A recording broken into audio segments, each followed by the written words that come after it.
Ahí estamos. O sea que a partir de ahora, Luis, tú mandas. Pues entonces vamos a saludar a toda la gente que esté ahora mismo conectada, no sé. ¿Y esto cómo se sabe cuánta gente hay conectada? Es que Pues es mi primera vez en Twitch, ¿eh? hay un contador, ahora mismo un poco humilde, pero va subiendo poco a poco si la gente se une.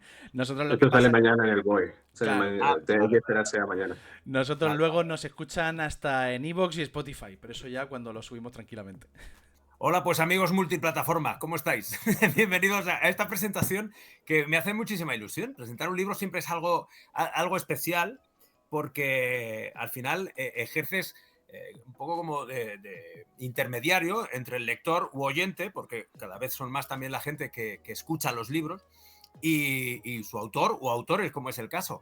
Y en este caso concreto, en esta historia absurda del mundo, volumen 2, pues me une el haber formado parte en alguna manera de ese audiolibro, esa versión que se escuchará, poniendo voz a un nuevo repaso a través de la historia, pero de un modo muy, muy peculiar, y es el que nos tienen acostumbrados nuestros tres compañeros, Isaac, Juan G. y David. Ellos son Ad Absurdum, y yo como estaba un poco bicheando, porque esto digo, me lo tengo que currar, si no, luego me retirarán la palabra y no quiero.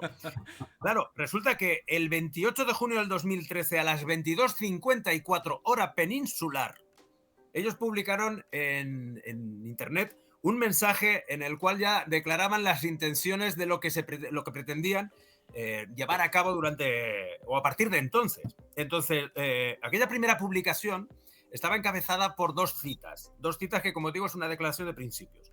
Decía una de ellas, la primera: solo el que ensaya lo absurdo es capaz de conquistar lo imposible. Firmaba Unamuno.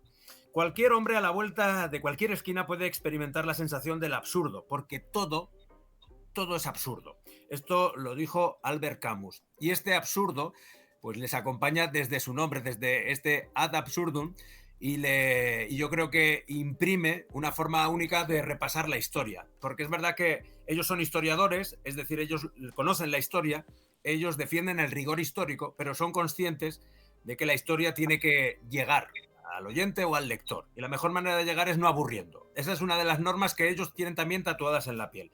Contar la historia de una forma clara y diáfana. Y por tutatis que lo han conseguido. Leerte un libro, un capítulo de los que ellos nos proponen es sin duda alguna sumergirte en un repaso histórico contado desde un prisma de alguien con quien podrías pasear mientras te va señalando las ruinas que vas teniendo a tu izquierda y te va contando, ¿ves?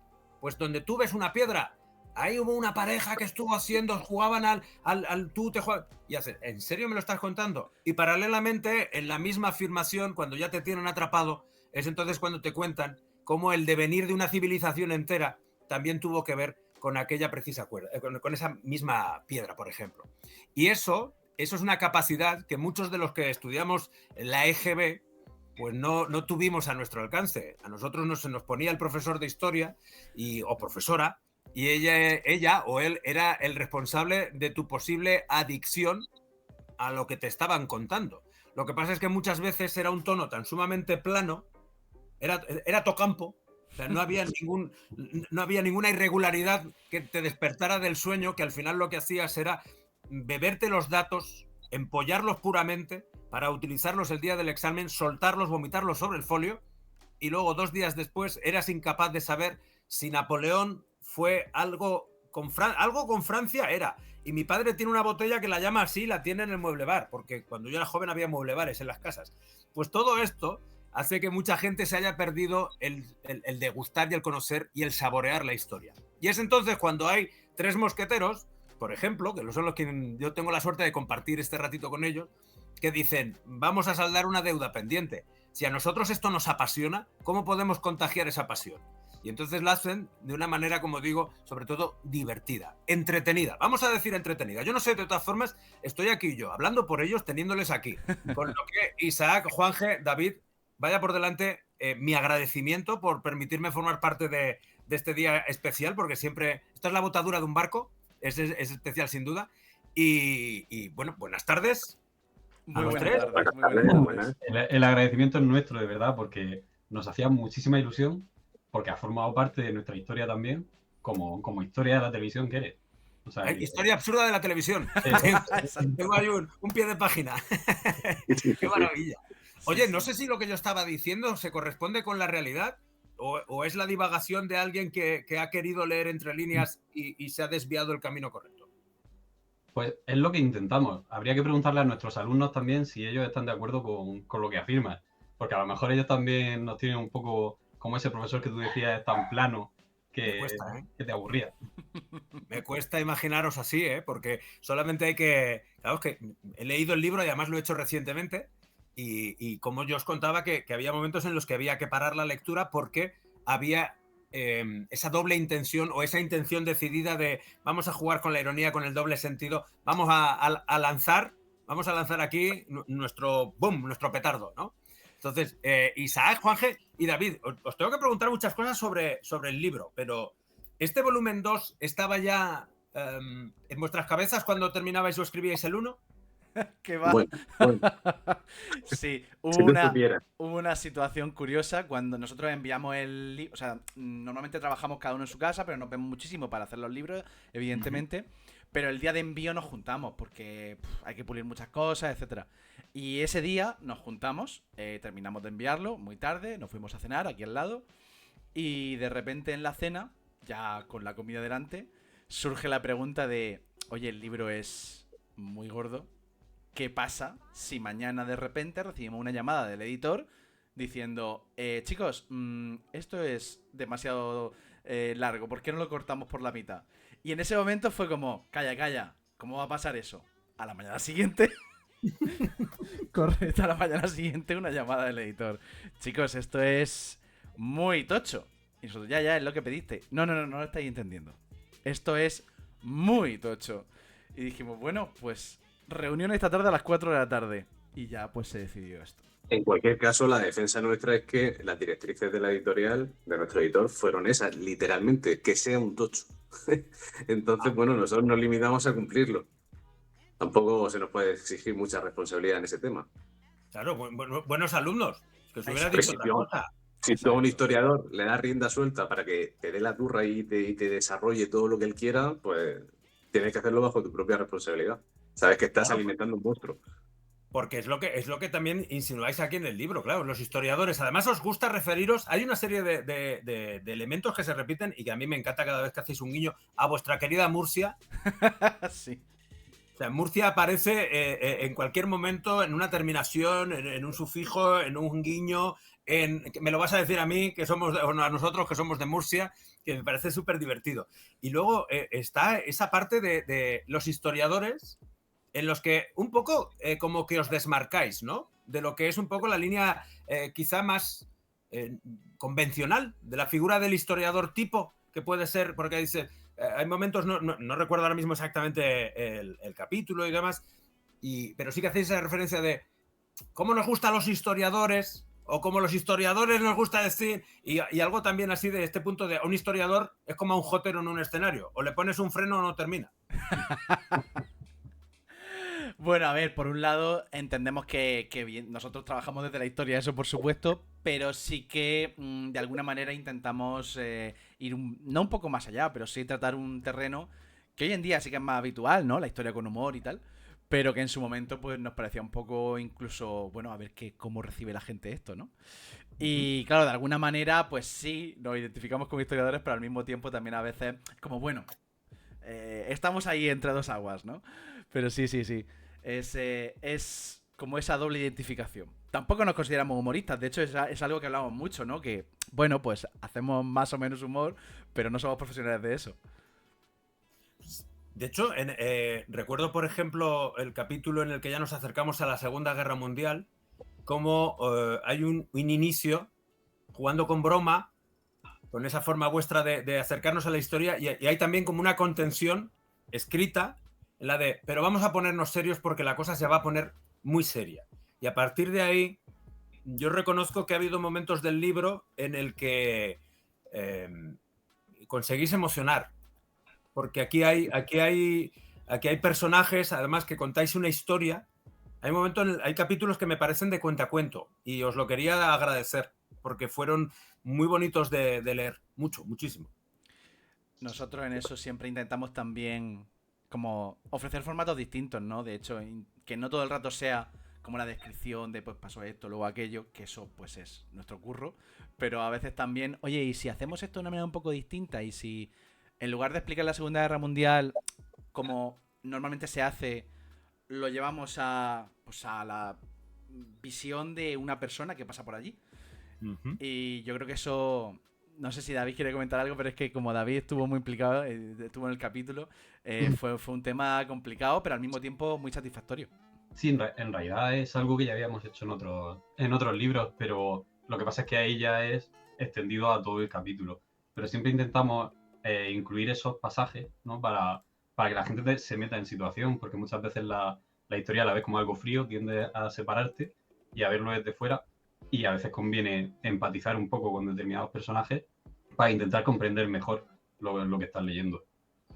Pues yo, como la parte de lectora, que he tenido la suerte de ya devorarlo, pues te felicito. Os felicito porque me parece que es estupendo. Para situar a la gente, el primer volumen se terminaba justo en la modernidad, que es donde arranca este segundo volumen. ¿Es así? Eso es, eso es. El libro está dividido prácticamente de manera... Pues con el libro físico son las mismas páginas. Esto es algo muy llamativo porque no ha sido buscado. Buscábamos un punto intermedio, pero no buscábamos exactamente un lugar equidistante. El caso es que al final ha sido así y sí, nos quedamos en la modernidad y luego evidentemente, como decimos, él tiene mucho peso lo que sería lo posterior, el final de la modernidad, la edad contemporánea, porque hemos intentado precisamente que sea una especie de explicación del mundo presente. Entonces, evidentemente, los últimos 3 siglos tienen mucha importancia. Con lo cual, pues 496 páginas. Oye, entonces, Isaac, deduzco que, claro, cuando pasasteis este segundo volumen, tuvo que esperar a que naciera la primera parte, que se publicara, para luego el poder, un año después, ver la luz. ¿Lo cambiasteis durante este tiempo? Claro, hubo que hacer una readaptación en muchos sentidos. Imagínate, por ejemplo, la portada. La idea de portada que nosotros llevamos, el propio título, había que añadir un subtítulo. No lo metimos en el primero por generar una especie de sorpresa con el segundo para que no fuese pues, tan evidente. Pero claro, ya había que replantearse un poco el esquema del libro, el por dónde cortar, hacer nuevos cierres a cada uno de esos libros, hacer algún nuevo capítulo de enlace entre ellos. Como digo, la portada uno iba orientado a esa prehistoria, de la antigua, de la media y tal, y el otro tendría que ser de la contemporaneidad. Y sí, pues te obligaba de repente a un hijo partirlo por la mitad, como si fuesen 2 siameses. Un siamés o 2 siameses, una pareja de siameses, mejor dicho. Y ya pues ha salido, la cirugía ha salido muy bien y con mucha precisión, como dice Juan, que con ese acento milimétrico entre las páginas y nada, perfecto. La verdad que si lo hubiésemos hecho a propósito, el intentar sacar 2 volúmenes así diferenciados, no hubiese salido tan bien que como ha salido por accidente. No, pero vamos. Y luego lo que acaba de decir Juanje es que realmente estamos frente a unos siglos muy jugosos en cuanto a acontecimientos en los cuales además vuestra visión es muy global, porque habitualmente lo que sucede en África o Asia, como está por allá, pues lo dejamos y lo ignoramos. Y sin embargo aquí le dedicáis un protagonismo, lo cual también se agradece como lector porque acercáis muchas cosas que para un usuario nivel medio, pues esa parte de la historia es desconocida. Y además es muy complicado documentarse para esas partes, porque en español es verdad que se publica poco sobre Oriente, mucho menos sobre África. Y lo que pasa es que hemos tenido suerte y hemos tenido aliados que nos han ido pasando información, como por ejemplo la Casa de África en Madrid, que se ofreció a enviarnos una serie de libros para que pudiésemos documentarnos. O sea, bueno, cuando les llamarais, fliparían, dirían, perdona, ¿que quieres hablar de qué? Sí, no, pero estuvieron muy dispuestos, así que en ese sentido... Nosotros no podemos quejarnos de apoyo y de gente que nos echa un cable, eso desde luego. Así que en ese sentido, todo bien. Bueno, que la gente recibió muy bien el primer volumen. Sí. Y yo creo que había un clamor popular, ¿no? Fue sorprendente porque, o sea, al final, cuando se publica un libro, bueno, pues este mundo es muy peculiar y el tema entra a veces muy difícil. Y es verdad que un libro de historia del mundo versus, que podemos a lo mejor hablar un poco de eso, una historia de España, pues en este país evidentemente el de España entra mejor porque la gente pues lo tiene más cercano. Y en cierto sentido la apuesta por este libro es por eso, porque no había ningún libro actualizado de historia del mundo y, wow, la gente, vamos, lo que nos va llegando es muy bueno. Qué bien, claro, porque vamos a situar también por si acaso alguien acaba de incorporarse o dice, pero me mola lo que me están contando, quiero saber más. Bueno, pues que sepáis que este es el segundo volumen en el que se habla de la historia, en general, la historia del mundo, pero hay un libro divertidísimo que es la historia ya propiamente absurda, como no puede ser de otra manera si firman ellos tres, pero de España, nos quedamos en España, que esa también, la acogida fue, vamos, espectacular. O sea, no buena, espectacular. Ahí están los datos. Es que ese fue nuestro primer libro y fue nuestro gran hit.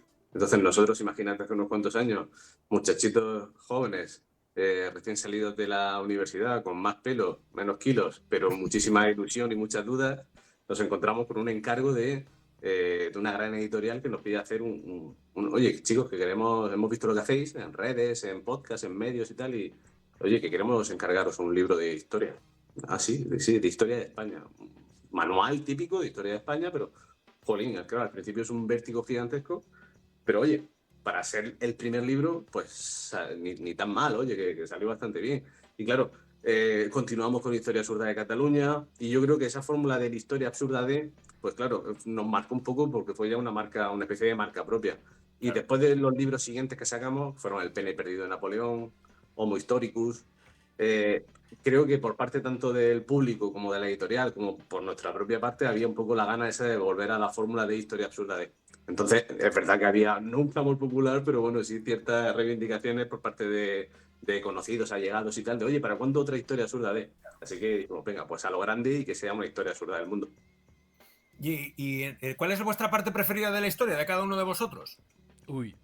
Porque además, sí que luego hablaremos de esto, pero escribís muy diferente los tres. Ojo. Hay uno que no utiliza nunca comas. ¿Quién es? Que confiese. ¡Ostras! Tiene una copia de comas. Esto es muy interesante porque normalmente nos dicen lo contrario. Pero claro, normalmente la gente, digamos, no lee... Entiendo que tu tipo de lectura tiene que ser muy distinto porque tú tienes que focalizar mucho más lo que estás leyendo. Entonces me llama la atención. Pero es que estamos hablando de una mente experta, ¿eh? Claro. No, mira, nosotros nos reíamos en la grabación porque era esto de, ya estamos. Porque hay uno de vosotros, claro, yo no sé quién escribe, es decir, yo no tengo esa información privilegiada, pero hay alguien que cuando enumera, de los tres, termina con etcétera. ¿Vale? Pone etcétera. Y otro, cuando enumera, no pone el etcétera. Eso es verdad. Eso es verdad. Entonces, cuando tienes cogida la musiquita, dices, ya han cambiado. Oye, ya no, han cambiado. Pues sí, mira. Está muy bien esto, apuntarlo, ¿eh? Ese pequeño tal, lo vamos a intentar. Esta corrección de estilo me parece maravillosa que nos está haciendo Luis. No. A mí me pareció muy, muy divertido porque además es verdad que en el momento en el que tú te pones frente al libro y está firmado por vosotros, sabes que hay tres personas, lo cual en esa variedad mola un montón. Lo mío ya es que, claro, es que al final es lo que estamos diciendo. Al grabar el audiolibro, pues no solo hay una lectura, hay una concentración y casi un análisis para el tono, porque son distintos, cada uno escribimos de una manera. Y me hacía mucha gracia lo de cuando empieza, pues eso, y había varios colores, rojo, verde, amarillo, etcétera. Y otro era rojo, amarillo, verde. Y entonces fue cuando... Los puntos suspensivos, ¿eh? Exacto, que mola mil, ¿eh? Pero que quería saberlo. Y además en el estudio, en Eva Technicolor, que es donde grabamos en Madrid, decíamos, ¿pero quién será cada uno? ¡Que confiese! Pues, a ver, yo creo que el más británico a la hora de escribir así de conciso y de tal, creo que es Juanje. El estilo menos subordinado, menos barroco del español lo tiene Juanje. Luego David, yo a lo mejor soy el más subordinado, el más gongorino. Te tengo pillado también, entonces ya sé cuál es tu parte. Y David es el más equilibrado, creo, que tiene un poco un punto medio, que era como muy de manual de texto, que como decimos muchas veces, es que cuando te van a corregir algún capítulo de David o alguna cosa, es como, jolín, David, si es que da pena corregirlo porque está perfecto. Es decir, si hay que corregir alguna broma o hacer o ha quedado largo, no sabemos por dónde cortar porque ha quedado todo muy bien equilibrado. Así que quizás esas son nuestras tres facetas. Yo creo que tiene mucho que ver con nuestras referencias, porque es verdad que Juanje lee mucha literatura extranjera, mucha ciencia ficción, entonces lee muchos textos escritos originalmente en inglés, o incluso lee en inglés, y entonces sus frases son como mucho más cortas, más flasazos. Mientras que Isaías y yo leemos mucho más ensayo en español y entonces pues, escribimos párrafos mucho más largos, con más subordinadas, y ahí yo creo que hay una diferencia muy clara. Me mola saberlo. Y entonces, ¿escribís, os repartís quién desarrolla cada parte o cada capítulo? ¿Cómo va esto? Y luego os lo pasáis, estoy deduciendo. Según el libro, hacemos inicialmente una lluvia de ideas. Es verdad que como cada libro cambia, pues en este, por ejemplo, el problema era qué narices vamos a escribir y qué no, ¿no? Porque, Claro. es decir, tenemos que abarcarlo todo, pero al mismo tiempo no podemos abarcarlo todo.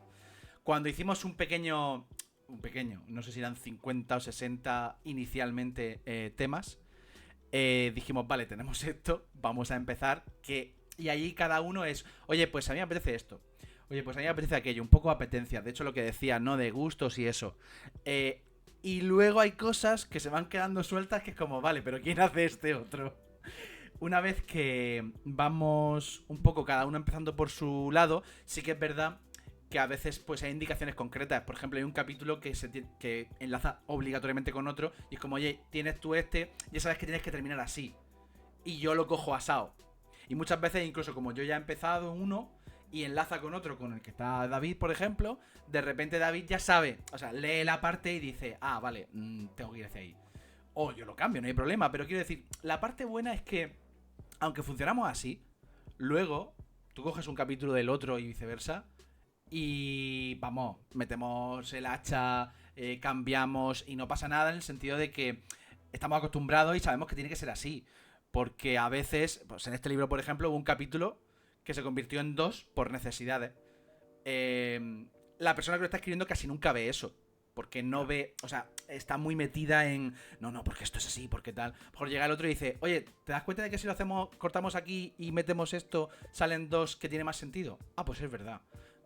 Y al final, pues es un auténtico vaivén. Y por eso me llamó la atención, porque normalmente, como los textos sufren muchos cambios y retocamos ciertos dejes, ya hay mucho retoque de dejes y tal.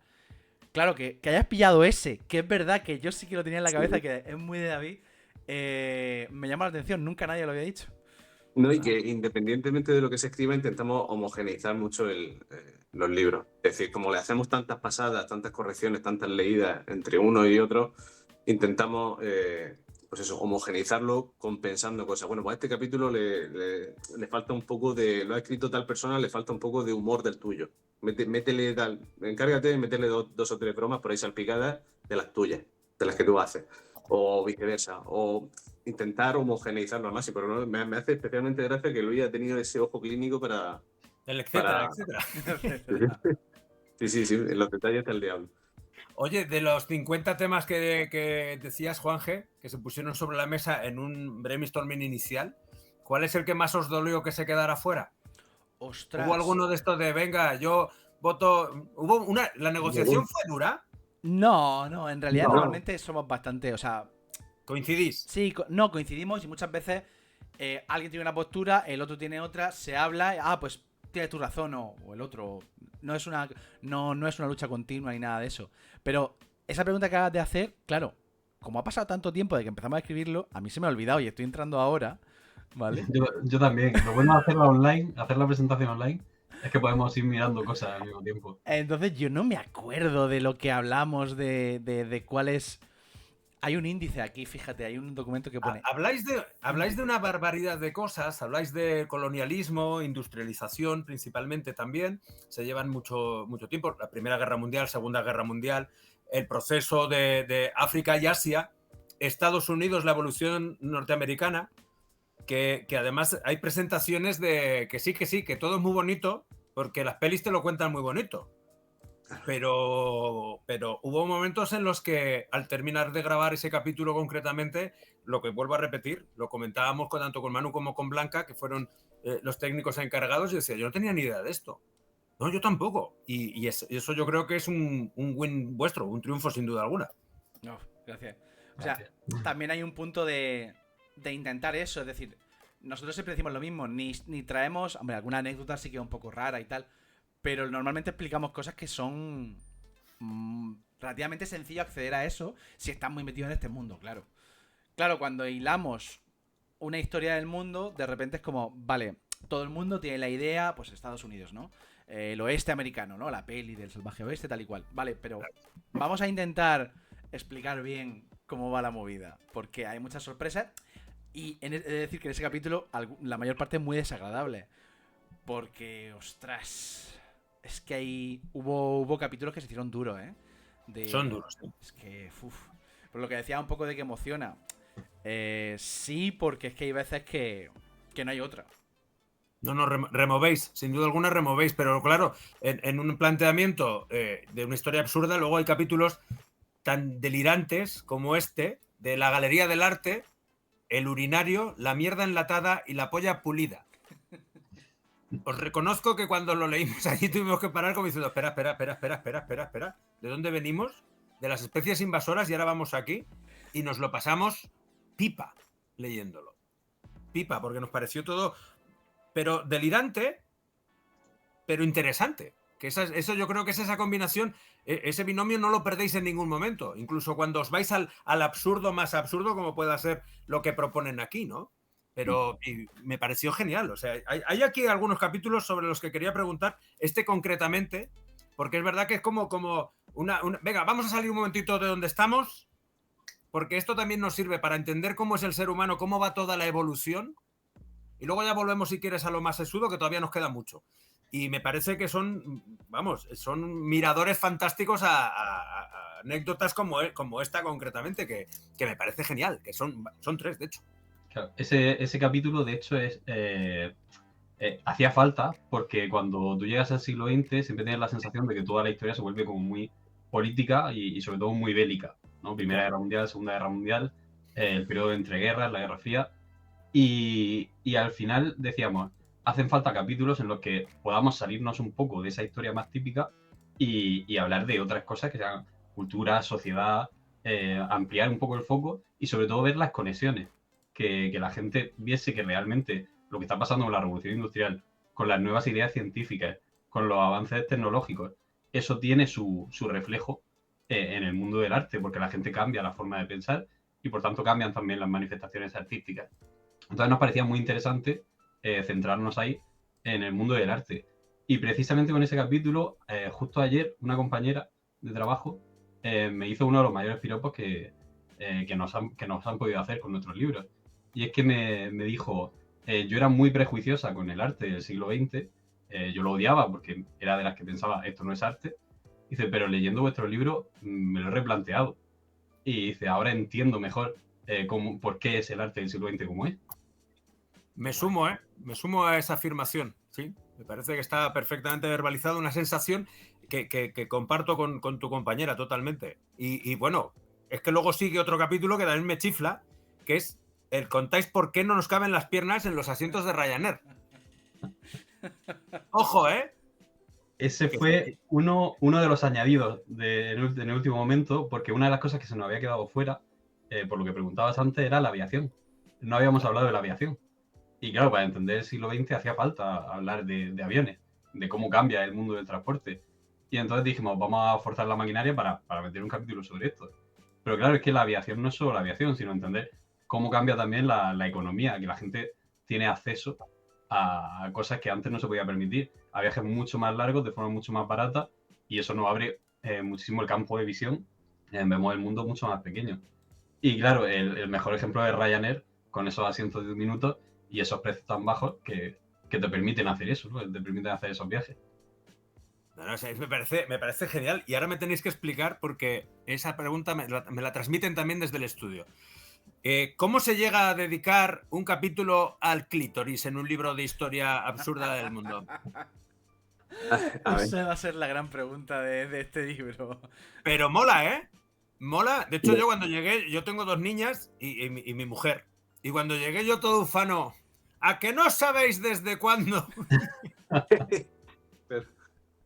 Pues a ver, es que nosotros lo decimos siempre en todas las entrevistas y la gente que un poco pues empieza a conocernos, que intentamos hacer un poco de historia por compensación. Es decir, una historia universal o cualquier tipo de historia que se haya escrito, pues ha tenido ciertos ecos a lo largo de la historia, y obviamente pues el tema de la invisibilización de la mujer pues ha estado ahí como uno más.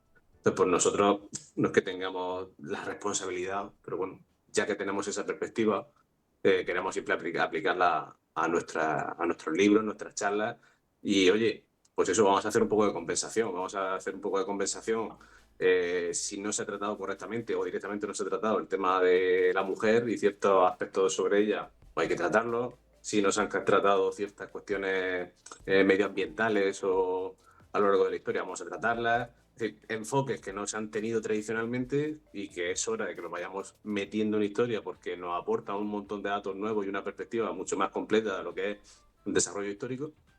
Y en este caso pues, había que hacerlo. Entonces, aprovechamos la broma, pero lo del clítoris y tal, pero es un buen ejemplo de cómo la historia de la mujer transcurre a veces, pues eso, desde tras un cristal opaco, tras un velo, y no se tiene en cuenta como hay que tenerlo.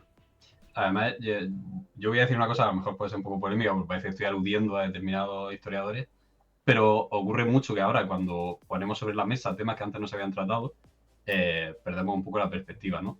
Y nosotros somos 3 señoros hablando del mundo de la mujer.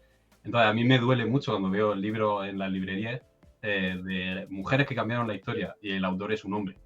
Y entonces me cuesta mucho ponerme en ese papel de, bueno, vengo yo aquí a hacer justicia.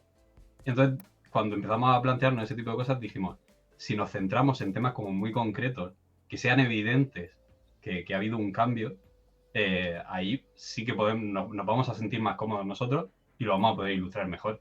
Y el caso del clítoris es paradigmático. Que hasta el año 2005 no se tenga en cuenta en los manuales de anatomía, es como, esto es objetivo, esto es indudable. Aquí no nos pueden acusar de nada. No, de hecho yo te decía, en 2005, no, hombre, no, o sí, ¿sabes? O sea, me planteasteis ese momento de duda, digo, hombre, vamos, si lo están diciendo, otra cosa no, pero aquí el negro sobre blanco está comprobadísimo. De hecho, en ese afán infinito de curiosidad, de búsqueda de información que tenéis los historiadores, y del cual además os declaráis practicantes, ¿descubristeis... ¿qué es de lo que habéis descubierto preparando, por ejemplo, este volumen?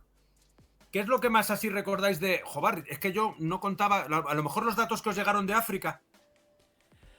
De cosas que nos sorprendieran a nosotros. Sí, que a lo mejor, pues en ese rebuscar un poquito más, ¿sabes? Pues eso, yo había llegado hasta el capítulo 7 de la vida de este hombre, pero es que había un octavo que yo desconocía y que también es apasionante. Yo, por ejemplo, descubrir, ¿sabes? O sea, todos estos temas de los golpes de Estado en Latinoamérica por parte de la CIA. Muchas veces dices, bueno, seguro que hay un poco de no, que... una visión sesgada y luego dice, no, si lo dice la CIA. O sea, quiero decirte que la propia CIA tiene los documentos publicados online, es decir, no hay que en sus webs. Entonces, de alguna manera decía, esta afirmación voy a chequearla bien. Tal, no sé qué, buscaba los documentos y digo, no, si es que tengo que cambiarlo, pero para explicarlo mejor, porque me he quedado corto. Entonces, quizá que algunas veces incluso tendemos a un poco rebajar las cosas simplemente porque no estamos muy puestos. Entonces, cuando de repente estamos documentándonos, somos capaces de decir, no, si es mucho peor de lo que imaginábamos. Yo en ese sentido me pasó con la esclavitud. Cuando empecé a leer datos sobre la esclavitud, dije, madre mía, pero esto... O sea, porque cuando tú lo lees en los libros de texto de historia del instituto... Pues había esclavos. Pues había esclavos, sí, pero... Claro. Cuando empiezas a ponerle o sea, ves las cantidades de las que estamos hablando, de cómo se vació un continente completo en 2 direcciones, o sea, no solo hacia Estados Unidos, sino también hacia Asia, hacia Europa y demás, y lo pones en perspectiva y empiezas a ponerle nombres y apellidos, poner los pelos de punta, ¿eh? Sin duda. Aquí también, yo siempre me ha interesado el tema de cómo... O sea, ahora tenemos, por ejemplo, reciente lo del COVID, lo de los 5 años del COVID, de cómo este tipo de tragedias, de catástrofes condicionan y moldean el mundo. Y es verdad que hasta que quizás no era tan consciente antes de lo importante que son las catástrofes, las urgencias, las emergencias a la hora de moldear el mundo en el que vivimos.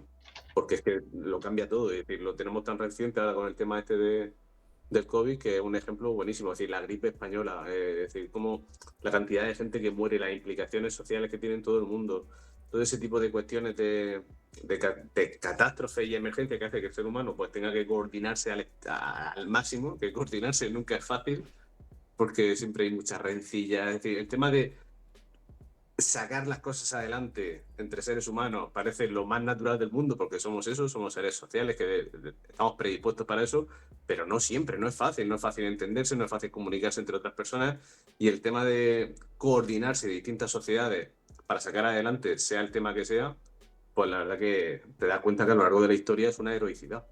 Es decir, el coordinarse entre distinta gente de distinto idioma o de distinta clase social o de distintos contextos para sacar algo adelante, como digo, es increíble. No. Y luego la información que tenéis aquí, porque hay otra cosa también que me gustaría destacar, y es como hay una presentación de algunos temas que lo sustentáis en datos que lo que te hacen es precisamente eso, darte una bofetada de realidad de, no, es que en tan solo, pues aquí en 1900 y algo, había tanto de esto y en tan solo 20 años después hay tanto. En el momento en el que tomas conciencia de ese contraste, de esa dimensión que ha sucedido en tan poco tiempo, pues depende además del capítulo, ojo, vamos, no te deja indiferente para nada, ¿eh? Para nada. Y eso es algo que también muchas veces, aunque tengan la carrera de historia o hayan leído no sé qué, nos pasa continuamente. El cómo el mundo cambia, y sobre todo al final este libro es un poco eso, ¿no? El que en muy poco tiempo, esto es algo que no me canso de repetirlo, en realidad 3 siglos, 2 siglos, en lo que es la larga historia de la humanidad, es nada, es muy poco. Y ha cambiado una barbaridad la sociedad, la economía, el arte, todo. Y este libro es un buen ejemplo porque me interesa mucho que los capítulos que señalas, claro, porque no son los habituales, casi todos son de cosas o sociales, o culturales, o científicas. No significa, claro, el libro tiene un montón de política y de guerra y de... O sea, quiero decirte que hemos intentado que esté todo lo evidente y aquello que no. Pero precisamente el sacar ese tipo de cosas también es por una cuestión de cómo ha cambiado la ciencia en tan poco tiempo. Nuestra forma de entender la música. Que hay un capítulo específicamente sobre eso. Me encanta ese capítulo. Claro, es que me encanta la música.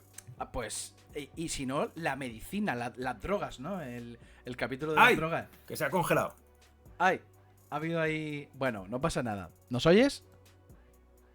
Pues ha habido ahí una pequeña caída. Bueno, ahora volverá. El que se establece otra vez. Ahí estamos. Ahora. Por un momento me he quedado congelado. No pasa nada, todo perfecto, ha sido un segundo. Nada, Bueno, eso, y lo que te decía, y si no, pues el capítulo de las drogas, ¿no? Como decimos, las drogas, digamos, de curso legal, las de ponerse bueno y las de ponerse de otra manera. Sí, y depende de quién las consuma, pues son buenas o son malas. Exacto. Es que también yo creo que ese análisis...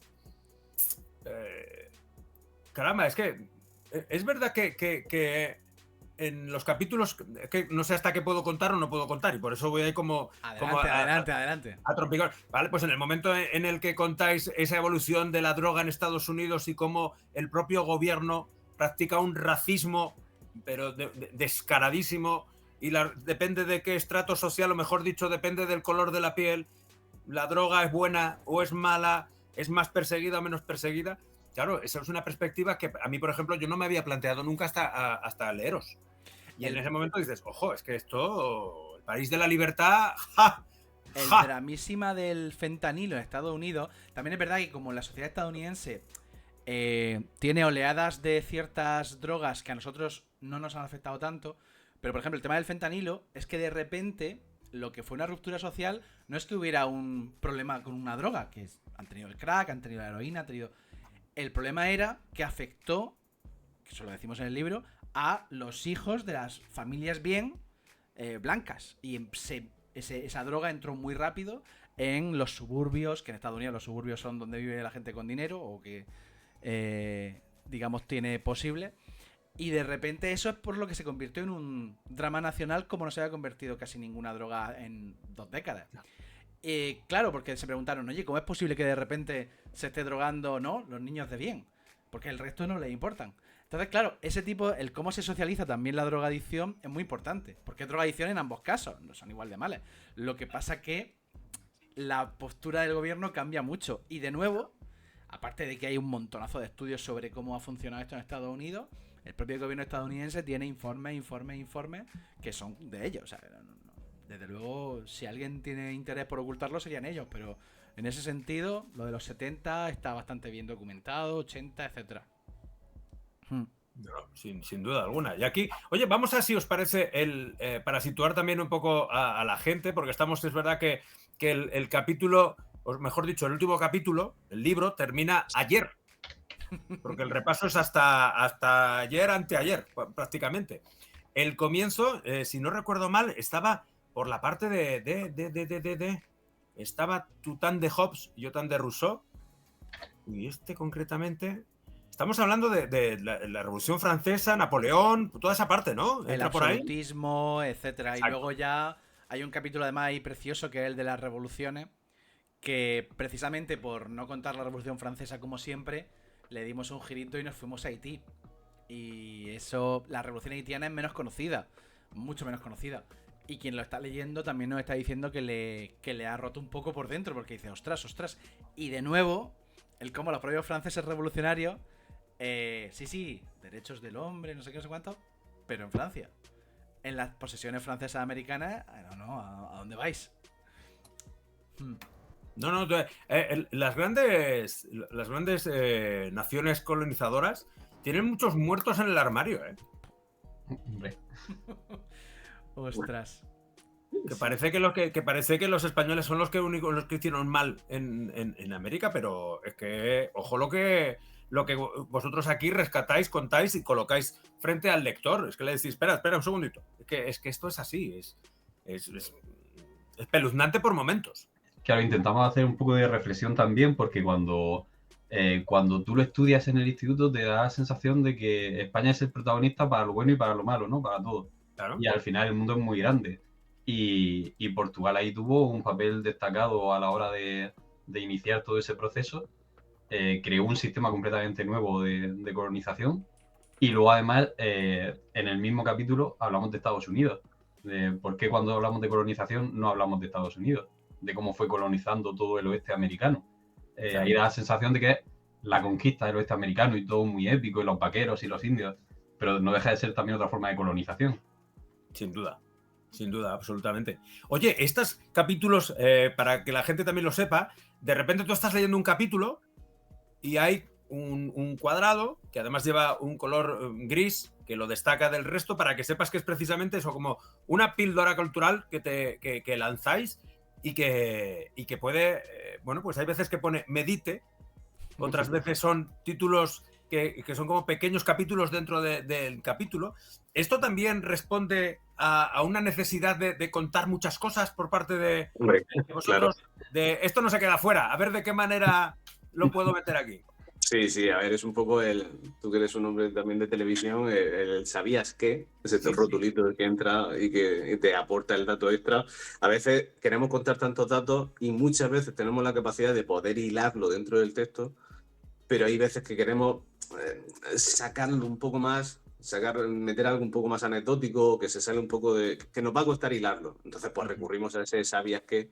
Y lo sacamos un poquito del texto, pero aún así lo intentamos que venga a cuento. Es decir, no suele ser totalmente aleatorio, ni mucho menos. Suele estar hilado, solo que te sirve un poco de pausa, te sirve un poco, pues, como decimos, la toallita esta que te dejan en los restaurantes después de comer marisco, o el sorbete de limón en las bodas, para que, bueno, te refresca un poquito y ya sigue. Un poco de esa pausa yo creo que para marcar el ritmo viene bien. Además, por lo que estamos hablando antes de lo que es el estilo, la forma de escribir y eso, desde el primer libro nos pusimos como muy matemáticos con el tema de los cuadraditos estos y de las bromas y tal. Intentamos distribuirlas de una forma bastante homogénea. Cuando veíamos que era un tema especialmente largo, farragoso, meter ahí ese cuadrito o meter una broma o algo. Entonces, pues sí, ha sido un recurso que venimos utilizando desde el principio y aquí sí. Sí, lo he leído también en libros anteriores, pero digo, oye, por si acaso ahora mismo, pues la gente que está ahora mismo generando esta curiosidad de me lo tengo que comprar, lo tengo que leer, porque al final hay unos derechos de autor que vienen aquí, como bien decís en la introducción. O sea, eso me encantó porque también eso, pues una sinceridad, una honestidad brutal. Entonces, si estás leyendo esto o estás escuchando esto, es que sabes que hay otro libro y si no, pues que sepas que te puedes comprar otro libro. Nosotros en eso solemos ir muy de cara y no engañar a nadie. Plan, este libro que sepas que va así, que va asado. Y aún así me sorprende porque nosotros siempre en todas las introducciones de nuestros libros, oye, hay humor, hay sarcasmo, se juega así. Y aún así hay quien llega y dice, a mí es que el humor como lo habéis puesto, y digo, pues no será porque no avisamos. Pues si ya el título es Historia absurda del mundo. De hecho, la pregunta más habitual es, ¿pero es historia o rollo novela y tal? No, es historia, solo que el enfoque y... Sí. A veces pasa eso, pero esto es de verdad, lo que sale aquí es de verdad, y nosotros sí, es de verdad, es de verdad. No está reñido el rigor con el entretenimiento y con que sea, pues eso, ameno, que sea entretenido, divertido. O sea que es verdad que hay cierta, no sé si es reticencia, pero hay un poco de prejuicio aún en la sociedad con el tema de la historia o aquellos temas que podemos considerar un poco más solemnes a que se introduzcan también en el mundo del humor y del entretenimiento. Pero bueno, poco a poco se está rompiendo eso. Claro, pero yo creo que es una muy buena herramienta, ¿no? El utilizar el humor para acercar el conocimiento. En este caso hablamos de historia, pero cualquier otra asignatura, cualquier otro tema con el humor. Claro, si es que es aplicable a cualquier cosa que a ti te guste. Es decir, nosotros cuando hemos tenido que dar charlas a lo mejor a chavales jóvenes que están en el instituto, en la universidad, lo que sea, les hemos comentado y hemos dicho eso, que ellos divulguen y que se pueden abrir un canal ahora que estamos en pues, ese boom de Instagram, TikTok, lo que sea, las redes sociales, que se abran a contar cualquier cosa que a ellos les guste y obviamente con el registro que ellos quieran, pero que sea a través del humor porque es totalmente válido. O sea, claro. Lo importante es divulgar lo que a ti te gusta y compartirlo con la gente. Y jolín, pues el humor es una de esas cosas de lo más humano que hay, de las cosas más humanas que hay y que nos une a todos. Y compartir cosas a través del humor, yo creo que se puede hacer prácticamente todo a través de ese canal. Pero totalmente. Oye, ¿y el problema vuestro con los franceses es humor o responde a un hecho real? Porque no... Es verdad que luego contáis la historia y luego cada uno que sujete su vela. Es decir, si los americanos lo han hecho mal, vosotros os limitáis a contar lo que han hecho y ya que saque para... Pero con el francés, con el pueblo francés... ¡Ay! De vez en cuando se desliza pues son franceses, ¿qué quieres? Yo creo que eso es una cosa que originalmente venía de Juanje y nos la ha ido contagiando a los demás. Pero es con mucho amor, ¿eh? Porque ¿te pasó algo en Euro Disney? ¿En Disneyland París te pasó algo? No, cerrada la atracción preferida. El caso es que, a ver, yo creo que es una cuestión muy natural de vecindad. El pueblo de al lado, ¿no? Primero empiezas por, madre mía, mi vecino, mira cómo aparca el coche. Luego, madre mía, es que los del pueblo de al lado, mira cómo son, o el barrio de al lado. Francia es un poco nuestro pueblo de al lado, ¿no? Entonces, de alguna manera, pues hay una especie de running gag en España que es sobre los franceses. Y sí que es verdad, yo lo único que puedo decir a nivel personal es que es de esos países en los que he ido y la gente se comporta de una manera, bueno, peculiar. Vamos a decirlo así. Comparado con otras partes son más peculiares, vamos a decirlo. Pero no, también al final yo siempre digo lo mismo. Digo, detrás de estas bromas en realidad hay mucho cariño. Es uno de nuestros países vecinos más cercanos. Y bueno, nos hacen de vez en cuando alguna, pero desde el cariño. Yo creo que es un poco lo que dice Juan, es ese running gag que ya lo cogimos desde el principio y no lo soltamos. De hecho, yo soy relativamente francófilo, yo soy profe de francés también y mi mujer también lo es. No se te veis. Vale, perdón. Ahora. Que digo que soy bastante francófilo, que soy profe de francés, mi mujer lo es, tengo buenos amigos en Francia y tal, pero ni yo mismo estoy dispuesto a abandonar ese tipo de bromas porque no, hay que seguir con eso, ya es una cosa que está instaurada y no pasa nada. Me acabáis de recordar una de las... Es decir, lo más grave que nosotros hemos cometido con Francia, cuando éramos colaboradores en Onda Cero, ¿os acordáis? Hubo un día que era el día del 14 de julio y ese día... el tema del programa era Francia. Bueno, nosotros hacíamos una pequeña sección hablando de historia, de humor y tal. Se hicieron una serie de, bueno, pues de bromas, de semifaltadas. Y a continuación, Jaime Cantizano da paso. Bueno, y la siguiente invitada es la embajadora de Francia. Pero bueno, daríais el pregón, ¿no? De fiestas. Un saludo a Raquel Sastre también, que me acompañó aquel día. No me acordaba de eso. Hombre, otra murciélica grande. No me Sí, acordaba sí, de sí. eso. Y ese fue un tierra trágame de los más grandes que se han visto. Pero bueno, por eso digo que ya después de eso, ya como vamos a abandonar la broma de los franceses, si ya hemos pasado ese trago, cualquier cosa se puede hacer. Oye, pues yo os quiero preguntar. Quiero haceros una pregunta, 3 preguntas a cada uno, ¿vale? Para también conoceros un poquito más y aparte de así, pues podemos hablar un poquito más del libro. Entonces, os voy a preguntar por vuestro personaje de esta parte de la historia favorito, el que peor os cae, porque interesantes yo creo que son absolutamente todos, y luego vuestra etapa preferida, ¿vale? Para acercársela, para el lector. Yo Ya tengo- no os pregunto por la que no os gusta, porque a un historiador y a vosotros y demás, evidentemente todas son interesantes, pero ese personaje favorito, a ver, Isaac, empiezo contigo. Tu personaje favorito de la historia, sí. De esta parte del libro, ¿eh? A ver si coincidimos. Porque A la ver, gente de esta que está parte aquí del lo habrá libro. leído también. Bueno, o Juanje o David, que esto no tiene por qué llevar un orden. yo tengo claro el que es mi favorito. Y es... Yo también. Bueno, empiezo yo. Mi favorito es Hon Chiu Kwan, que sale muy al principio, en el de Masterclass, cómo montar una rebelión. Creo que es un personaje increíble, pero de la historia de la humanidad. De la historia de la humanidad. Este no quiero desvelar mucho, es verdad que lo hemos contado algunas veces, e incluso creo que sale en algún otro libro, sale en el Condensador de Flujo, etcétera. Pero es un personaje que merece libros y libros. Y a mí me enamora por la cantidad de... O sea, se montó una revolución, porque al tipo básicamente se le fue un poco la cabeza, pero bueno, hay más subtexto detrás. Y se cree que es la guerra con más... Ya sé que esta parte, bueno, vengo aquí como un poco jocoso. La guerra con más muertos antes de la Primera Guerra Mundial. De toda la historia. Que se dice pronto, ¿eh? Es que es una barbaridad. Y es porque un tipo era opositor. Entonces, ahí hay un tema. Yo creo que merece mucho la pena ese señor. Claro que estudiar la oposición te hace perder la cabeza. Eso es.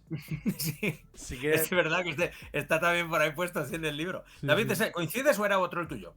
El mío es otro, el mío es que es muy fácil, porque es precisamente uno de los personajes que utilizamos para acercarnos de una forma distinta a la Segunda Guerra Mundial, que es Lee Miller, que originalmente era modelo, después se convirtió en reportera de guerra, una de las primeras reporteras de guerra de la historia, y que la utilizamos para hacer la reconstrucción de toda la Segunda Guerra Mundial desde el frente occidental. Y a mí es una mujer que me apasiona toda su vida. Y nos anticipamos porque ahora sale la película, creo que ha salido ahora esta semana, y nosotros ni siquiera sabíamos que iba a salir la película. Y ya la utilizábamos en el libro. Pues el capítulo es apasionante, ¿eh? Aprovecho eso para hacerte una pregunta que es una duda que tengo. ¿A ti te llega el documento con ilustraciones? Sí. Ah, vale, vale. Lo que sucede es que es verdad que el documento, yo las ilustraciones, por razones evidentes en el audiolibro, no las describo, no. Pasamos directamente. Claro. No, pero que hay ilustración de Lee Miller en el libro, que ya la... No, las ilustraciones son muy chulas, ¿eh? Bueno, José David Morales es increíble, es nuestro ilustrador y amigo de cabecera. Pues mola un montón, es una pena además, porque sí que estábamos, a veces planteamos si se puede describir o no, pero es muy complicado, al final es cierto que te quedarías en la superficie, ¿sabes? Y ahora aparecería un dibujo de Isabel la Católica o de la persona que esté dibujada y no aportaría mucho, ¿sabes? Sería injusto con lo que el libro muestra, con lo que el formato físico sí que ofrece. Así que bueno, Isaac, ¿has llegado ya al favorito? A mí lo de concretar en un personaje específico no me va mucho, pero a ver, me gustan los personajes secundarios en la historia. Me gusta siempre también en las películas, eso me gusta fijarme en los personajes de reparto, en los secundarios y tal. Y Engels me hace mucha gracia por el tema de su polémica con Marx, un poco su ocultamiento ahí. Y es un personaje que jolín, te muestra que cómo a veces la historia por pequeños detalles puede cambiar tanto y el protagonismo se lo lleva Marx cuando Engels tiene gran parte del mérito del asunto. Y hemos dicho ya lo de periodo histórico, hemos preguntado también. Todavía no, de momento solamente nos hemos quedado en el favorito, en el personaje favorito. Hay que decir el que no nos cae bien, ¿no? Eso es, el que oye, no estamos diciendo que no sea interesante, quiero decir que es... ¡Uf! De verdad. Yo me voy a quedar en Oriente otra vez. Es Zero Easy, el que llevó a cabo en el Escuadrón 731 todo lo que llevó a cabo. Y encima, prueba de que el karma no existe, porque siguió su vida tranquilamente. No desvelo nada, primero porque es absolutamente desagradable, la lectura de eso también es un poco complicada. Pero eso, Zero Easy, ya lo leeréis. Sí, te vacía. El panfleto, además, bueno, no panfleto, el alegato. El alegato. Eso es lo que quiero decir. Del abogado. Uf, sí, sin duda. David, Isaac, ¿quién se lanza? Pues, mira, fíjate. O podéis pasarlo, ¿eh? Te he dicho que soy relativamente francófilo, pero uno de los personajes que peor me caen de la historia Mariscal Petén. Sí, es que al final. Ostras, es que es de los más sucios, de los más difíciles de defender. Hay mucha sombra en la historia, ¿eh? Claro que al final estamos hablando de una época de muchísimo conflicto, con lo que almas puras no estaban por ahí. Las había, pero no estaban en la parte alta del escalafón social. Esos personajes, como todo, tienen sus luces y sus sombras, tienen una escala de grises importante, pero sigo manteniendo cierto prejuicio, cierto resquemor hacia Petén. Pues apuntado queda. David. Yo, por no irme a temas tan grandilocuentes, me voy a quedar con Thomas Austin, que es uno de los responsables de la suelta de conejos en Australia. Y por tanto, protagonista del capítulo de especies invasoras. Un capítulo que mola 1000. O sea, es que ese capítulo mola 1000, porque además es ese punto, como tú dices, hay una buena intención a veces, pero nos ha salido el experimento raro. Sí, sí. Total. Y cómo se te puede ir de las manos, ¿eh? ¿Hasta ¿De qué qué punto? manera? ¿De qué manera? O sea, es guay. O sea, es otro capítulo más que podríamos destacarlos todos. Y al final me voy dando cuenta que vamos 1-1, pero te has comido el racimo entero. Que eso es una muy buena señal. La etapa así de la historia que creéis que van a disfrutar más, disfrutar entiéndase como que les va a atrapar más. Venga, vamos a decirlo de esa manera para poder también asomarnos a partes incluso más duras, ¿no? ¿Pero de la historia o de este libro? El libro, Claro, el libro. de este intervalo. De este intervalo, nos centramos aquí. Sí, hemos venido a hablar del último libro. Yo me voy a quedar con, en concreto, la parte de Estados Unidos en la expansión del oeste, hacia el oeste, en el capítulo de la expansión imperialista y tal. Creo que, por lo que hablábamos antes, es una etapa que como que todos de alguna manera estamos como muy familiarizados, pero luego lees y dices, ahí va, yo no, todo esto no lo controlaba así. Y creo que a veces te sorprende más eso que algo que digas, wow, no tenía ni idea de principio a final, sí, me ha deslumbrado, pero bueno, porque no lo conocía. En este caso, me interesa mucho a mí eso. Pues está aquí apuntado queda. Yo me quedaría con el periodo de entreguerras. Porque me parece muy completo. O sea, se puede abordar desde tantos puntos de vista y desde todos es interesante. Que tienes el crack del 29, el ascenso de los fascismos, el auge de los totalitarismos, del comunismo en la Unión Soviética. Que es que puedes hablar de arte, de cultura, de sociedad, de economía, de política. Puedes tratarlo todo desde distintos ángulos y todos me parecen apasionantes. Sin duda lo es. Sin duda lo Fíjate, son. yo iba a decir también el del periodo de entreguerras, por lo mismo que una sociedad que es increíble lo que pasa en esos pocos años, pero a lo mejor está un poco más visto. El tema del auge de los fascismos, y eso es verdad que está bastante trillado de documentales, y hay una época justo previa que me parece también una locura y quizás no está tan vista, y es el momento justo previo a la Primera Guerra Mundial, a la Gran Guerra. Esa especie de psicosis colectiva, de ese ánimo por ir a la guerra, no sé, esa época es increíble. También las dinámicas coloniales que hay en ese momento.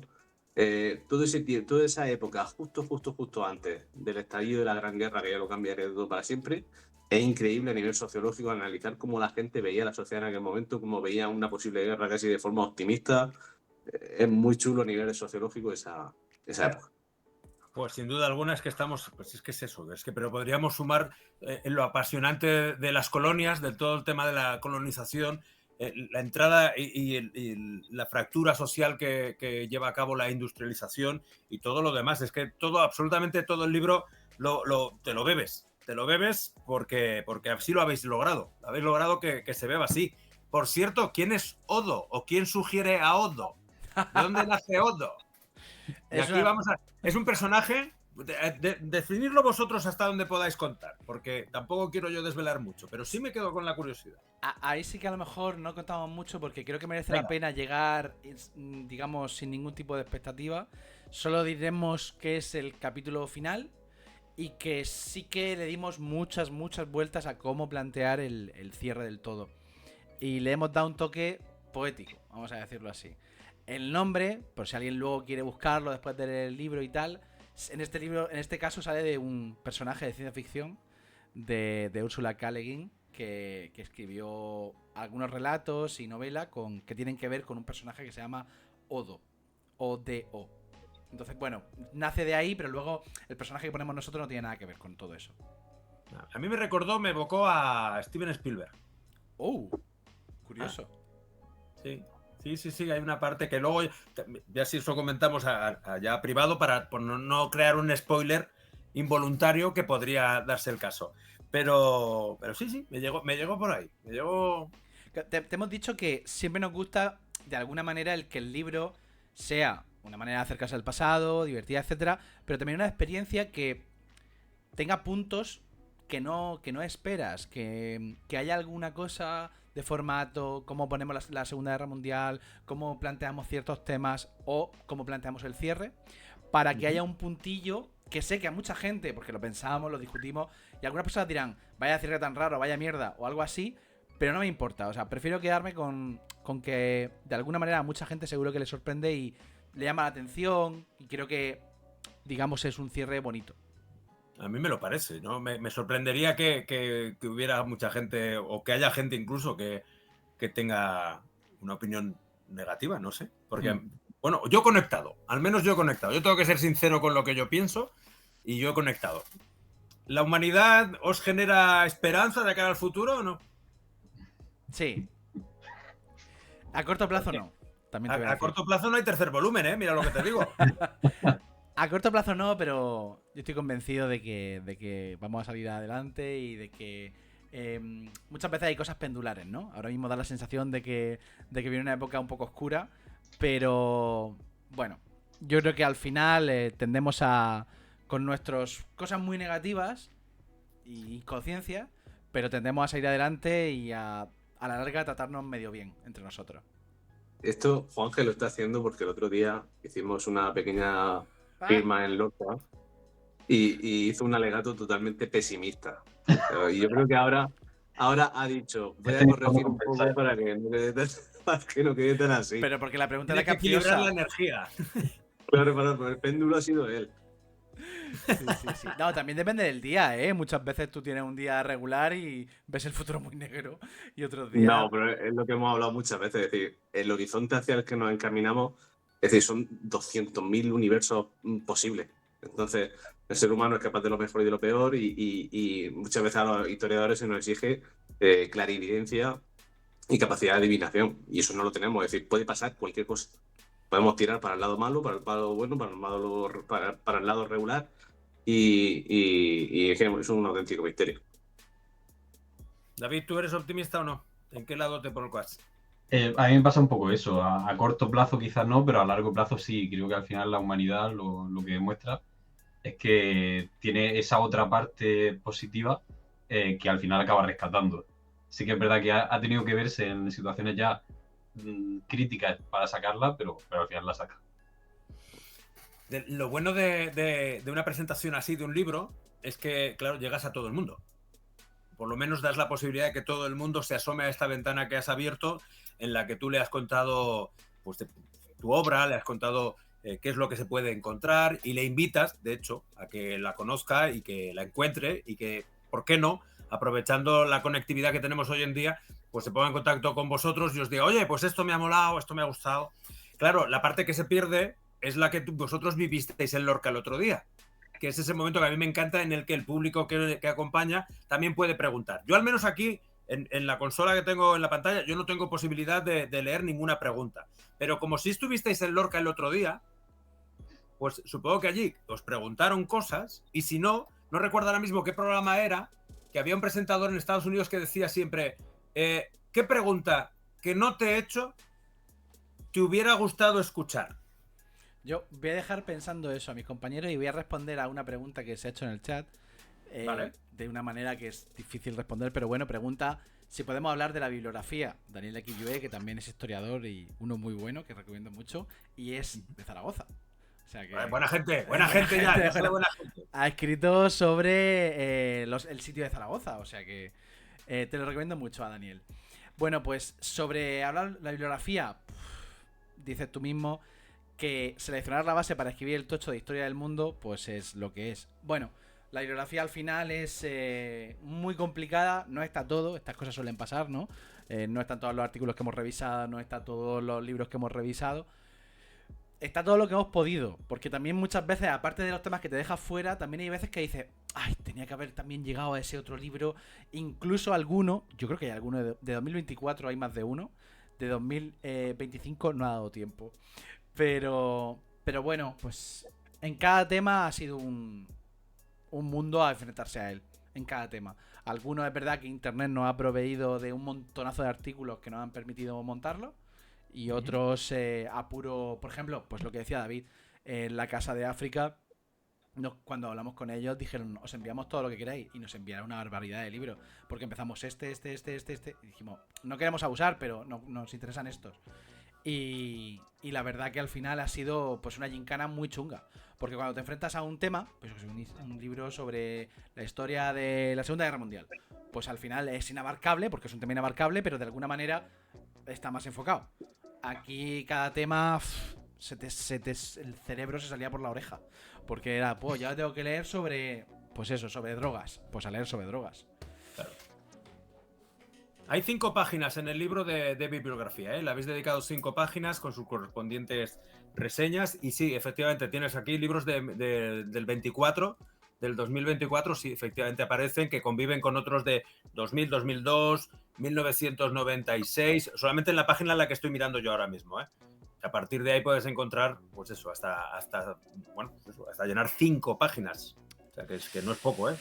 5, incluso 6, más luego fuentes y webgrafía. Exacto. Y aquí está, ahí está, al César lo que es del César, ¿no? Seguir con la historia. Isaac, David, esa pregunta que no ha salido, o alguna que os dije el otro día en Lorca, vamos, esto es gusto del consumidor. En Lorca nos hicieron pocas preguntas y las que hicieron no quiero recordarlas, no quiero volver a plantearlas. Perfecto, pues entonces... a mí hay una pregunta que nos hacen mucho, que yo quiero que se haga siempre, para que se convierta en una reclamación, una reivindicación histórica de Absurdum, que es ¿para cuándo una historia absurda de Murcia? No lo hagas tú. Pues fíjate que te la iba a preguntar, ¿eh? Ha habido un momento en el que digo, le voy a preguntar por Murcia, porque es verdad que vosotros sois murcianos orgullosos. De hecho, o al menos eso es lo que me transmite a mí, porque todas las referencias que aparecen a vuestra tierra son desde el cariño, desde el respeto y desde identificarse con su tierra, ¿no? Que eso me parece fantástico. ¿Hay una posibilidad de una historia absurda de Murcia? Si depende de nosotros, sí. Pero claro, aquí hay intereses editoriales y demás que son difíciles de congeniar. El gobierno de la región. Si cada ciudadano de la región de Murcia se compromete a comprar un ejemplar, desde luego que sí. ¿Te acuerdas de la frase que has dicho antes? Pues aquí iría, pero con la región de Murcia. Vale, si cada español pusiese una peseta... Claro, claro. Tendríais vuestra propia historia absurda. Sí, yo creo que llegará. Lo que ocurre es que veremos cuándo. Pero es algo que nos apetece. Se hace a fuego lento, entonces. Sí. Venga, vale. Damos tiempo para que haya otro capítulo más. Eso es. Si va a durar X, pues ahora X más 1. Isaac, pregunta. No sé, a mí a veces, alguna vez, no es una pregunta que nos hagan habitualmente, pero alguna vez nos la han hecho. Y es la de ¿qué es lo que más os satisface cuando acabáis sacando el libro y la gente lee vuestro libro y tal? Entonces, puede haber muchas variables, pero a mí una de las que más me gusta es la de simple y llanamente el me he reído mucho. A mí me hace una ilusión tonta el pensar que gente que va en el autobús o en un vagón de metro o lo que sea, que nos han dejado esa reseña alguna vez de es que iba leyendo el libro en el autobús y me ha mirado todo el mundo porque me he puesto a reírme. A mí eso me parece... Es decir, todo el trabajo, todas las penurias, todas las cosas que vamos a pasar, con eso está justificado. porque justifica, pues la carcajada sale. La carcajada sale porque la propiciáis. Porque hay giros de repente que no te encuentras o que no te esperas y que hacen esa magia de llevar ese humor que tanto Juan G como Isaac como David pues quieren poner a la historia. Porque tuvieron claro ya hace años que se podía contar de una manera entretenida, de una manera clara y diáfana. Y aquí tienen un nuevo hijo en ya su colección como autores con esta historia absurda del mundo volumen 2. Muchísimas gracias. Yo no sé si os queda algo por ahí. Llevamos casi 1 hora y cuarto Nada, aproximadamente. perfecto. A mí se me ha pasado volando. Yo creo A que mí se me ha está pasado volando. todo dicho. Y ahora, pues lo que tenemos que darte a ti las gracias, porque de lo que te hemos dicho, nos hacía mucha ilusión por esa conexión que había, de que de repente vimos que habías hecho el audiolibro de Historia Absurda de España y ahora volvías a la carga. Y oye, esperamos que siga, porque de repente dijimos, oye, ¿por qué no le preguntamos a ver si le apetece? Y nosotros siempre somos un poco pesimistas con las cosas que tienen que ver con nosotros. Y dijimos, va a decir que sí, hombre. Y de repente ver que había esa conexión ha sido algo que yo creo que nos gusta mucho, vaya. Muchas gracias, Luis. Fue irrechazable totalmente. Y la verdad que yo no sé, claro, esto lo que pasa es que llega el Día del Padre.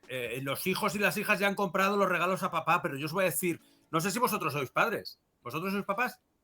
Sí, yo soy la avanzadilla soy yo. Tú eres el único que invierte en futuros volúmenes. Estos otros no ponen de su parte. O sea, es que así no se puede. Tú eres el preferido de la editorial. Pues verdad, Isaac, que a los padres nos hace ilusión un regalo como un libro como este en cualquier momento del año, que no tiene por qué ser en esta fecha señalada, que mañana lo vamos a recibir igual de bien. Pues si es que eso es un regalo maravilloso. Nosotros siempre lo decimos, no compréis el libro para vosotros, regaladlo, regalad amor, humor e historia. Y es que no, a mí no me gusta la historia, no pasa nada, ya tendrás a alguien a quien encanjetárselo. Puede ser un padre, puede ser un amigo, puede ser quien sea. Es que, bueno, compra 1, compra 2, compra 3, compra lo que haga falta, pero difunde esto y llévalo a mucha gente y comparte, pues eso, el amor y el humor. Y además que este es nutritivo. Que es que hay libros que son nutritivos, que esto se podría recomendar también, los médicos de cabecera podrían recomendarlo. Léase un par de capítulos antes de dormir si quiere y dormirá con una sonrisa y sabiendo un poquito más. Isaac, Juanje y David, ha sido un auténtico honor.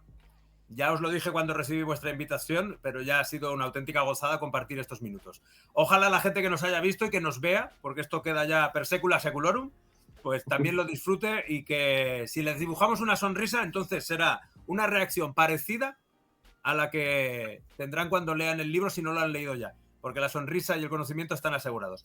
¡Feliz Día del Padre! ¡Feliz Día del Padre a todo el mundo! ¡Hasta luego!